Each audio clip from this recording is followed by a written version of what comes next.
జై హో.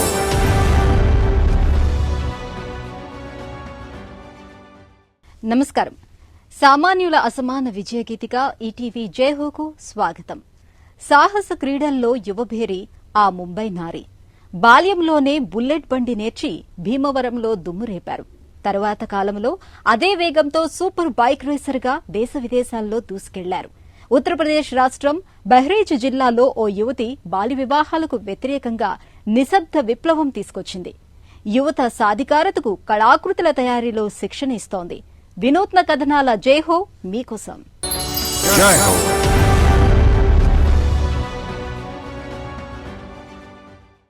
సాహసాలను ప్రేమించే ఆమె ప్రతీక్ష ఉండేది ముంబైలో. చిన్నప్పుడు సెలవుల్లో మాత్రం ఆంధ్రావనిలో కనపడేది.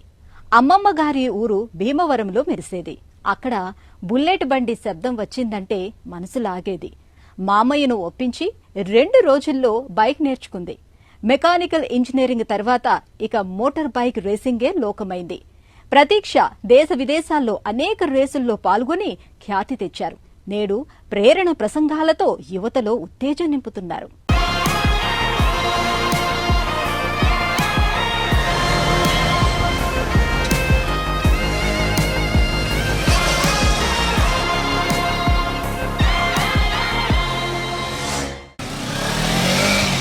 డుగుడుగుమంటూ వెళ్లే బుల్లెట్ బండి శబ్దాన్ని ఇష్టపడిన ఓ అమ్మాయి అదే బుల్లెట్ నేర్చుకుని ఫైనల్ గా బైక్ రేసర్ గా మారింది.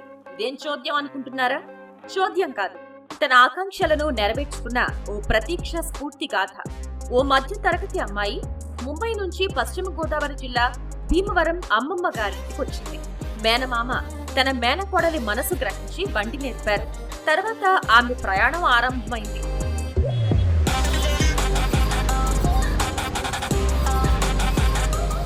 బచ్పన్ సే मैं बहुत ही ज्यादा एक्टिव किड रही हूँ. బాల్యంలో నేను ఎంతో చురుగ్గా ఉండేదాన్ని.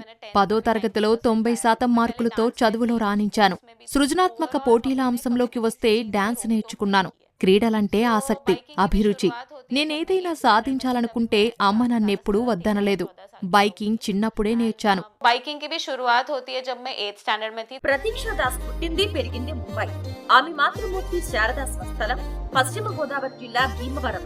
సెలవుల్లో తరచూ కలుస్తూ పుట్టిన గడ్డతో ఆమె అనుబంధం కొనసాగిస్తున్నారు. ఆమెతో కుమార్తె ప్రతీక్ష కూడా వచ్చేది.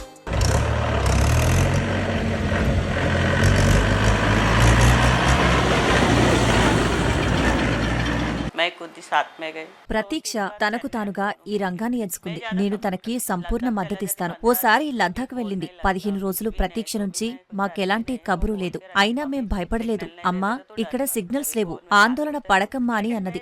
ఆందోళన ఎన్నడూ లేదు. మగపిల్లలు ఆడపిల్లలు అన్న తేడా వద్దు. పిల్లలెవరైనా సరే వారికి పూర్తి మద్దతివ్వాలి. ప్రతీక్షకు మోటార్ వాహనాలు, యంత్రాలంటే ఇష్టం నానాటికి పెరిగిపోతుంది.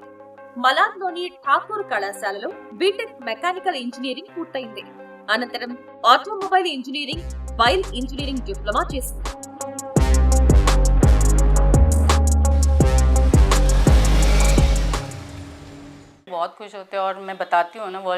మా సోదరి మరింత ముందుకు వెళ్లాలనుకుంటోంది.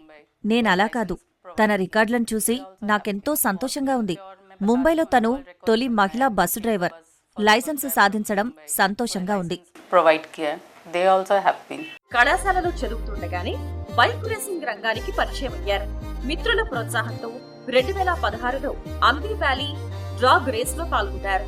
అప్పుడు ఓడినందున అవహేళనలో వచ్చాయి. కానీ ప్రతీక్ష గీశాలి. మరుసటి ఏడాది ఛాంపియన్షిప్ చేజిక్కించుకున్నారు. ఫాస్టెస్ట్ ఫీమేల్ రేసర్ గా ఖ్యాతి పొందారు.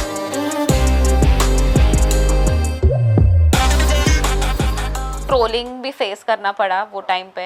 అమ్మాయి బైక్ రేసింగ్ చేస్తుందా? జనాల్లో సహజంగానే ఓ చిన్న చూపు. ఈ క్రమంలో నాకు చాలా అవహేళనలు ఎదురయ్యాయి. వాటిని నేనెప్పుడూ పట్టించుకోలేదు. నా చేతలే జవాబు చెబుతాయి అనుకున్నాను. ఓ ఈవెంట్లో నేను first female of the event trophy గెలిచాను. ఒకప్పుడు వెక్కిరించిన నోళ్లే నన్ను అభినందించాయి. कि हमने इसको ट्रोल किया था लास्ट ईयर, अब देखो ये टाइम पे तो स्टार बन गई है. నాటి విజయం మరిన్ని గెలుపు వాకిళ్లను తెరిచింది. అనేక అవకాశాలు వరించాయి. చెన్నైలోని టీవీఎస్ రేసింగ్ ద్వారా మన దేశ తొలి మహిళా బైక్ రేసింగ్ జట్టులో స్థానం సంపాదించారు. మరెన్నో అవకాశాలు స్వాగతించాయి.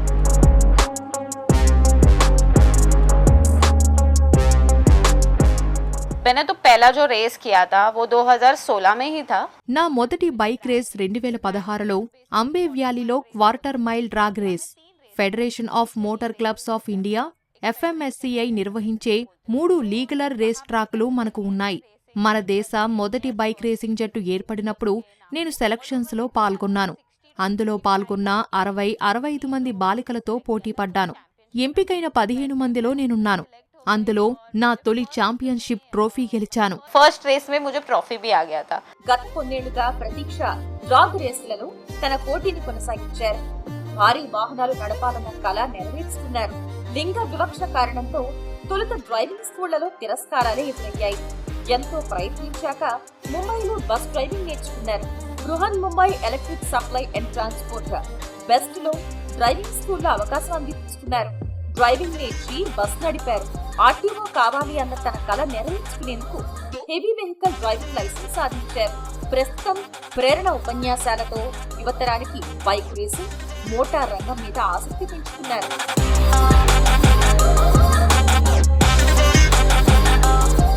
ट्रक ट्रेनिंग सेंटर्स होते हैं मुंबई के, वहाँ पे सबको फोन लगाना स्टार्ट किया था। భారీ వాహన చోదన శిక్షణా కేంద్రం ముంబైలో ఉంది. నాకు అవకాశం ఇవ్వండని అక్కడ వారందరినీ అడిగాను. అయితే సంబంధిత అధికారి నా అభ్యర్థనను తిరస్కరించారు. విసుగు లేకుండా 1.5 ఏళ్లు యత్నించాను. అప్పుడు BSD నాకు శిక్షణ ఇవ్వటానికి ఒప్పుకుంది. 2 రోజుల తర్వాత శిక్షణ ఆరంభమైంది. అది 30 రోజుల శిక్షణ. పొద్దున్నే 5 గంటలకే ట్రైనింగ్ और सुबह 5 बजे तुझे आना पड़ेगा and with in 2 days training है वो स्टार्ट हो गया था। ప్రతీక్ష మరిన్ని విజయాలతో దూసుకు వెళ్లారు. 9 రకాల లైసెన్సులు సాధించి దేశ విదేశాల్లో సాగిన మోటార్ సైకిల్ యాత్రల్లో పాల్గొన్నారు. మన దేశం నుంచి సింగపూర్ కు బైక్ యాత్ర చేసిన అతి పిన్న వయస్సున్న అమ్మాయిగా ఖ్యాతి దక్కింది. అలాగూ కజాలే ప్రపంచంలోనే అత్యంత ఎత్తైన ప్రదేశంలో ఈవీ ఛార్జింగ్ స్టేషన్ ఏర్పాటులో ముఖ్య భూమిక పోషించారు. उसमें मैंने Thailand, Malaysia, Singapore and Sri Lanka cover किया था। నేను రేసింగ్లో సరిహద్దులు దాటి థాయిలాండ్, మలేషియా, సింగపూర్, శ్రీలంక దేశాలకు వెళ్లాను. ఇలా బైక్పై యాత్రలకు వెళ్లాలంటే అనేక అనుమతులు తీసుకోవాలి. కానీ వచ్చే అనుభూతి మాత్రం ఓ బహుమతే అనుకోవాలి. అంతర్జాతీయ సరిహద్దులు దాటి మన దేశ బైక్ను తీసుకెళ్లడం గర్వకారణంగా ఉంది. దాదాపు దేశంలో అన్ని ప్రాంతాలకు వెళ్లాను. और साथ ही साथ मैं बॉर्डर्स जो है वो अपने एक्सपांड करती जाऊं। ప్రతీక్ష 2023లో TVS బైక్ టెస్ట్ రన్ కోసం థాయిలాండ్ వెళ్లిన యాత్రా బృందంలో చేరారు. 2 యాత్రల్లో పాల్గొని 2 పర్యాయాలు ఛాంపియన్ అయ్యారు. ఫాస్టెస్ట్ వీక్ డ్రాగ్ రేసులో పాల్గొని ఫాస్టెస్ట్ ఫీమేల్ రేసర్ గా ఖ్యాతి పొందారు. ఈ విజయాలతో రేసింగ్ కు వచ్చే నవ యువతకు వ్యక్తిత్వ వికాస పాఠాలతో స్ఫూర్తి నింపుతున్నారు. नए लोग जो भी ये फील्ड में आ रहे हो కొత్త రైడర్లకు నేను చెప్పేదేమిటంటే సేఫ్టీ గేర్ కీలకం. నేను రేసింగ్ ఆరంభించిన కాలంలో ఆప్షన్లు తక్కువ. గేర్ని దిగుమతి చేసుకోవాల్సి వచ్చింది. ప్రస్తుతం ప్రభుత్వ సహకారంతో నాణ్యమైన రైడింగ్ గేర్లు విరివిగా లభ్యమవుతున్నాయి. బైక్ అప్గ్రేడ్కు, మీ భద్రతకు పెట్టుబడి పెట్టండి. మంచి హెల్మెట్టే మీకు మీ తొలి రక్షారేఖ. तो अगर आपका हेलमेट सही रहेगा तो आप पहले बच जाओगे।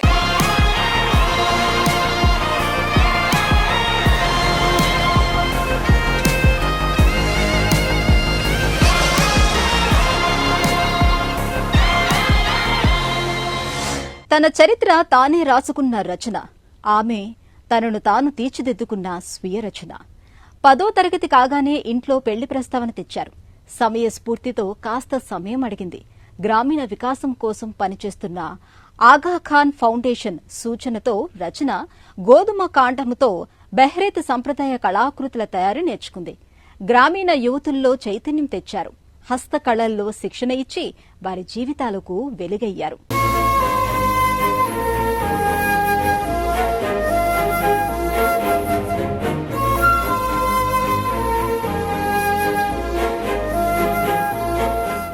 ఉత్తరప్రదేశ్ రాష్ట్రం సరయూ నదీ తీరాన అందమైన పట్టణం బహ్రైచ్. అక్కడికి 23 కిలోమీటర్ల దూరంలో చిత్తన్ పూర్వ అనే పల్లెలో ఓ పేదింటి యువతి రచనకుమారి మరో చరిత్ర రాసింది. బాల్య వివాహాలతో వాటిల్లే అనర్థాలపై ప్రజల్లో చైతన్యం తెచ్చింది. తన ఇంట తన బాల్య వివాహాన్ని వ్యతిరేకించింది. ఆమె కృషితో ఇంటింటా అమ్మాయిలు చదువుకుంటున్నారు లేదా వ్యాపారవేత్తలవుతున్నారు. కళాకృతుల తయారీతో బాలికలు సాధికారత అందుకునే మార్గం చూపింది.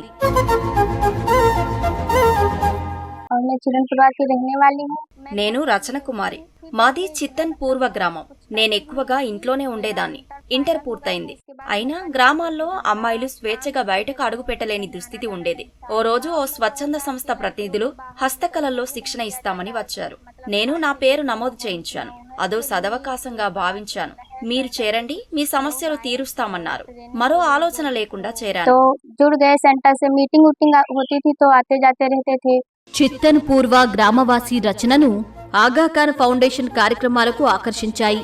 విద్యా నైపుణ్యాభివృద్ధితో గ్రామీణ బాలికల సాధికారతకు కృషి చేస్తున్న ఆ స్వచ్ఛంద సంస్థ ఆశయాలు నచ్చాయి.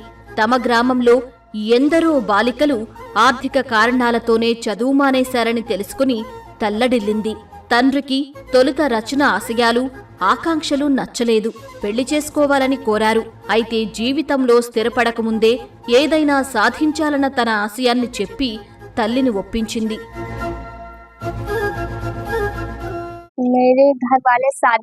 పెళ్లి కోసం నేరుగా ఒత్తిడి చేయలేదు, కానీ ప్రతిపాదించారు. జీవితంలో ఏదో ఒకటి సాధించేదాకా ఆగాలన్నాను. నేర్చుకునే పని ముగిసేదాకా వాయిదా వేయాలని కోరాను. అయిష్టంగానే అంగీకరించారు. అయితే గ్రామంలో మా శ్రేయోభిలాషులు నన్ను అర్థం చేసుకున్నారు. అందువల్ల మా కుటుంబ సభ్యులు కూడా గతంలో లాగా గట్టిగా చెప్పలేదు. లెహర్ కార్యక్రమ నిర్వాహకుల ప్రోత్సాహంతో రచన తన విద్యను కొనసాగించారు. తన భవిష్యత్తు కోసం వివాహ ప్రణాళికలను పక్కన పెట్టడానికి కుటుంబాన్ని ఒప్పించారు.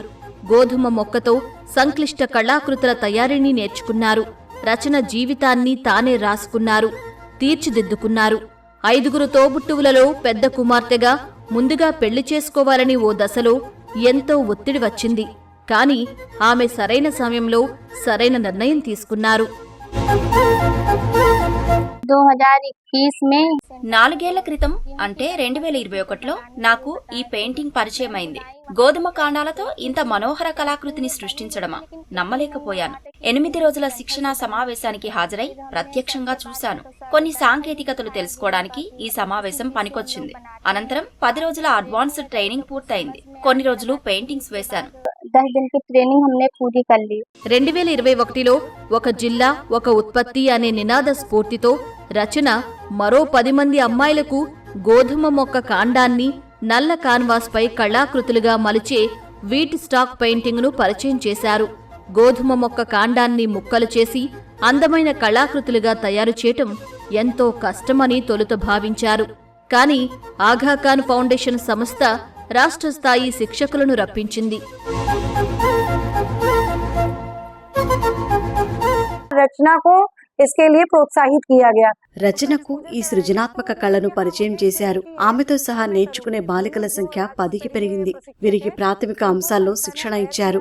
ఇందుకోసం యూనస్ అనే కళాకారుణ్ణి సంస్థ నియమించింది. తొలిదశ శిక్షణ తర్వాత మరింత ఆసక్తితో శిక్షణను కొనసాగించింది. సంక్లిష్ట డిజైన్ల కోసం అధునాతన కోర్సు చేసింది. ఆ అవకాశంతో రచన నైపుణ్యాలను నేర్చుకుంది. నిరంతర శిక్షణా కార్యక్రమాలు ఆమెలో ఆత్మవిశ్వాసాన్ని పెంచాయి. నిత్య శిక్షణ పొందుతూనే కొత్త సాంకేతికతలు నేర్చింది.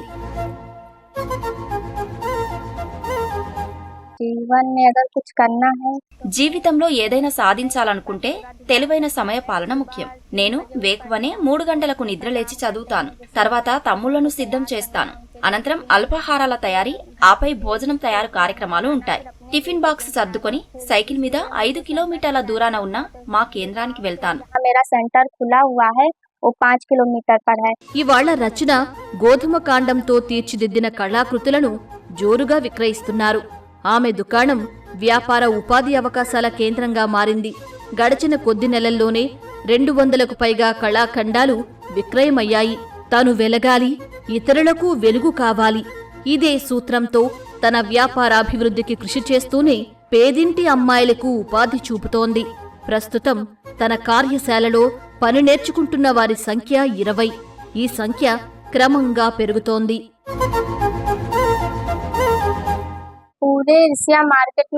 ప్రస్తుతం మా బ్లాక్ లో నాకు ఒకే షాప్ ఉంది. విస్తరించాలన్నది నా కల. మా ప్రాంతంలో కిషోర బ్లాక్ సహా అనేక బ్లాక్లు ఉన్నాయి. ఈ ప్రాంతాల్లో నివసిస్తున్న నిరుపేద కుటుంబాల అమ్మాయిలు నచ్చిన విద్యలో నైపుణ్యాలు నేర్చి ఉపాధి పొందేందుకు మరిన్ని కేంద్రాలను ప్రారంభించాలని భావిస్తున్నాను. నా లక్ష్యం ఇంకా ఉన్నతంగా ఎదగటం, ముందుకు సాగిపోవటం, దేశం గర్వించేలా మా జిల్లాను తీర్చిదిద్దటం. स्वयं मतलब दुकान का किराया दे।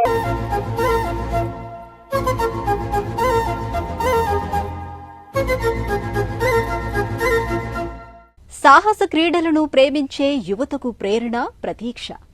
గ్రామీణ బాలికల సాధికారతకు నిశ్శబ్ద విప్లవంతో నవచరిత్ర రాసిన రచన, స్ఫూర్తి గీతికలు, కీర్తి చంద్రికలు. మరిన్ని కథనాలతో వచ్చే వారం జైహోలో మళ్లీ కలుద్దాం. నమస్కారం.